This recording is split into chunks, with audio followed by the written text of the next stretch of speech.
Dear comrades, I am very happy to meet all of you and greet all of you on the happy occasion of the Platinum Jubilee of AIBA. My hearty greetings to all our unions and members all over the country on the happy occasion. In 1946, it was a very small beginning when AIBA started a journey. And today it has grown into a mighty trade union representing lakhs and lakhs of bank employees. And when we celebrate the Platinum Jubilee and the 75 years of glorious journey, it is important to look back to understand the background in which the AIB was born. Because banks were there in our country for more than 100 years.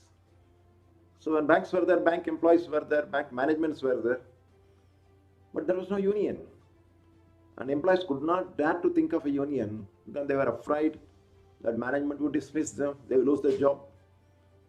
So bank employees were working like slaves without any self-respect. The salary was also very poor, but they could not open their mouths. So it was around that time, 1939, 1940, during the Second World War. India was also a part of the war, World War II.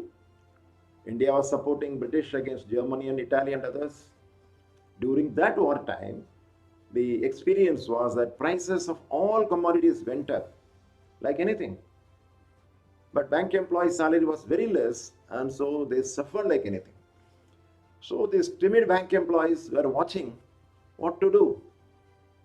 On the one side, they saw the factory workers and employees of the government service, railways, post office. So they had already formed some unions and they led procession, they were shouting, they went on some agitation, some strikes, and so they got some relief. So slowly the bank employees began to feel that we should also have unions, but they did not have the courage. Nobody came forward to build a cat. At that time, the struggle of the Indian freedom was at the peak, at the zenith. So bank employees observed that workers, the trade unions, the entire working class was fighting for political freedom of the country. So bank employees were also influenced and they felt that they should also play some political role. And all these political events and economic compulsions, ultimately in 1946, they decided, and in Calcutta, bank employees joined together and the union was formed. They decided.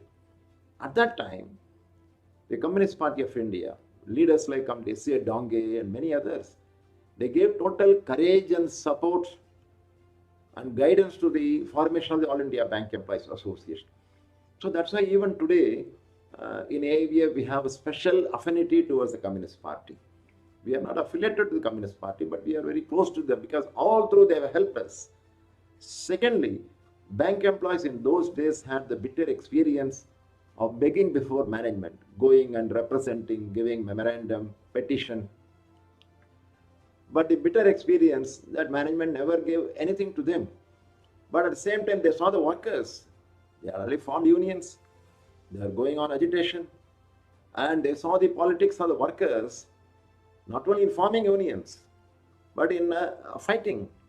So that also influenced the bank employees. They not only followed the form of trade union, the unions, they also followed the path of the union, the struggle. And then they saw the politics of the government and the management in denying the demands of the workers. They also saw the politics of the workers to launch agitation, procession, strikes, to demand and achieve benefits. So this also they followed, they copied, you can say, from the working class. So the fight or the politics of fight is to get something for us. And even today we find the decisions affecting the bank employees. For example, the decision to privatize the bank, it is taken by the government, but we know that there is a ruling party behind the government. There is a political party behind the government. So when we say we oppose privatization, so it implies that we are opposing the political party which has decided. But actually we are not opposing the political party, because in AIBA we have fought against every government. In 1954, the first strike of AIBA was against Pandit Jawaharlal Nehru government. Since then we have fought all the governments. So this is something which we have to understand in AIBA. We have the employees belonging to all political parties. So AIBA is not affiliated to any particular political party. We are a democratic trade union, we are a progressive trade union, and by and large, we are left-oriented, left-minded trade union. This is our philosophy and this is our strength. And the working class politics of AIBA should be properly understood. And the mass character of AIBA should be understood and preserved when we celebrate the Platinum Jubilee. AIBA has the political role to fight against the exploitation of workers, to fight for a social system where the workers are protected. So this is our politics. Party politics will divide the bank employees or anybody, but working class politics will unite the bank employees, will help the employees to fight and achieve something. This is the politics of AIBA in all 75 years, and we must preserve and carry forward this legacy of the special political role of the All India Bank Employees Association. Greetings to all of you.